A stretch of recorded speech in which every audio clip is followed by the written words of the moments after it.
পাঁচজন ব্যক্তির কাছ থেকে জোর করে দোয়া নিবেন।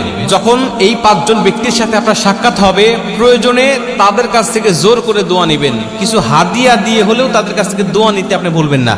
কারণ ইবনে মাজাহ শরীফ এবং তিরমিজি শরীফের বর্ণনায় নবীজি বলছেন, এই পাঁচজন ব্যক্তির দোয়া করলেই আল্লাহ পাক তাদের দোয়াটা কবুল করে নেয়। দুইটা বর্ণনা আসছে, তিরমিজি শরীফের বর্ণনা আসছে 3 জন এবং ইবনে মাজাহ শরীফের বর্ণনা আসছে 2 জন। এই 3 জন আর 2 জন, এই 5 জন ব্যক্তি যখন কোনো ব্যক্তির জন্য দোয়া করে, আল্লাহ পাক তখন ডাইরেক্ট তার দোয়াটা কবুল করে নেয়।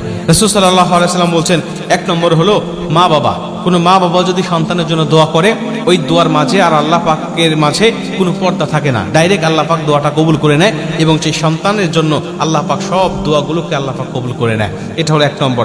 2 নম্বরে, যদি কোনো মাজলুম ব্যক্তিকে আপনি পেয়ে যান, যিনি মাজলুম, যিনি জুলুমের শিকার হয়েছে, ওই মাজলুমের কাছ থেকে আপনি দোয়া নেবেন। কারণ মাজলুমের দোয়া আর আল্লাহর মাঝেও কোনো পর্দা থাকে না।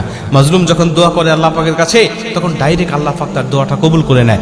মাজলুমের কাছ থেকে দোয়া নেবেন, প্রয়োজনে কিছু হাদিয়া দিবেন, তাও দোয়া নেবেন। 3 নম্বর হলো মুসাফির। কোনো মুসাফির ব্যক্তির দোয়া কখনো আল্লাহ পাক ফেরত দেয় না। মুসাফির যা দোয়া করে আল্লাহ পাক ঠিক সেই দোয়াটা কবুল করে নেয়।